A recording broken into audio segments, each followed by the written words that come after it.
कहने वाला हूँ मैं आपको हमारा एआई एजेंट का जो स्टोर डाटा एक्सेस का फीचर है वो वाला। अब स्टोर डाटा एक्सेस में क्या होता है, हमारा जो एआई एजेंट है वो आपका डाटा को रीड करके रिप्लाई करता है। अब वो आप डाटा उसको कौन-कौन सा प्रोवाइड करना चाहते हैं वो आपकी मर्ज़ी है। सबसे पहले अगर आप सिंपल व्हाट्सएप यूज़ कर रहे हैं, उसमें आपको 4 चीज़ें मिलती हैं। एफएक्यूज़ आते हैं, business and delivery info, support and return पे info and payment and business info. FAQ आपके नॉलेज बेस के अंदर होते हैं। उसके अलावा जो आपका डिलीवरी इन्फो, सपोर्ट इन्फो और पेमेंट इन्फो है, वो आपकी एजेंट सेटिंग के अंदर होती है। तो जो आप यहाँ पे सेट करेंगे, वो उन चीज़ों का यूज़ करता है।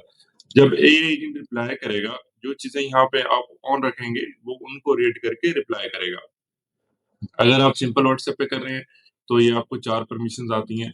अगर आप इसको कर रहे हैं उसपे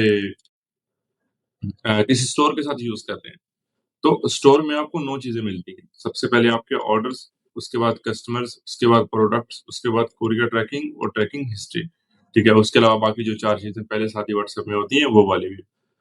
अगर आप इसमें ऑर्डर्स ऑन रखते हैं, कस्टमर्स को ऑन रखते हैं, प्रोडक्ट्स को ऑन रखते हैं, तो ये जो आपकी ये वाली चीज़ें हैं, जैसे अगर आप ऑर्डर्स ऑन रखते हैं, तो वो आपके ऑर्डर्स रीड करेगा। अगर आप वो प्रोडक्ट्स ऑन रखते हैं, तो वो आपके प्रोडक्ट्स को रीड करेगा। अगर इसमें आप कोरियर ट्रैकिंग ऑन रखते हैं, तो वो कोरियर ट्रैकिंग की जो आपकी हिस्ट्री है, ऑर्डर की जो भी हिस्ट्री है, उसको रीड करके रिप्लाई करेगा। ट्रैकिंग हिस्ट्री भी वही आता है कि जो भी आपके पार्सल की हिस्ट्री है, जैसे पार्सल आपका यहाँ से डिस्पैच हुआ, लाहौर पहुँचा, राइडर लेके निकला, राइडर उनके पास गया, कोई मसला आ रहा है, राइडर वापस लेके आ रहा है।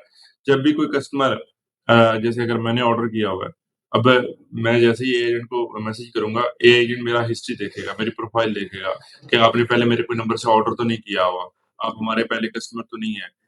अगर वो किसी प्रोडक्ट की डिटेल लेता है, तो उसकी प्रोडक्ट की प्राइसिंग वो देगा। उसके अलावा अगर हमारा पहले कोई पार्सल की हिस्ट्री चल रही है, तो वो उसको रीड करके रिप्लाई करेगा। इन चीज़ों का ध्यान रख के वो रिप्लाई करेगा। अब अगर मैं किसी और नंबर से मैसेज कर रहा हूँ, यानी कि मैंने ऑर्डर किसी और नंबर से प्लेस किया था और मैं जो मैसेज कर रहा हूँ किसी और नंबर से कर रहा हूँ, तो वो कस्टमर से पूछ लेगा कि आपका ऑर्डर नंबर क्या था? यानी कि जब वो ऑर्डर नंबर बताएगा तो उसके पास डिटेल आ जाएगी कि ये वाला जो ऑर्डर था ये इस कस्टमर ने किया हुआ था, तो ये इसका जो रिकॉर्ड है या इसका जो डाटा है वो ये है।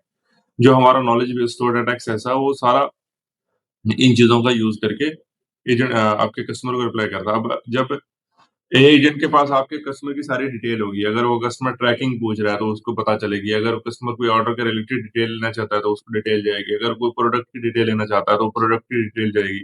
अब वो सारी चीज़ें प्रोडक्ट में आपके प्राइसिंग आ जाती है, स्टॉक में है या नहीं है आ जाता है, उसके अलावा प्रोडक्ट की डिटेल आ जाती है, वो सारी चीज़ों का रिप्लाई जाएगा, अगर आप स्टोर डाटा एक्सेस को ओपन रखते हैं तो। स्टोर डाटा एक्सेस में यही है, बाकी इंशाल्लाह नेक्स्ट वीडियो में आपको नॉलेज बेस की शेयर करता हूँ।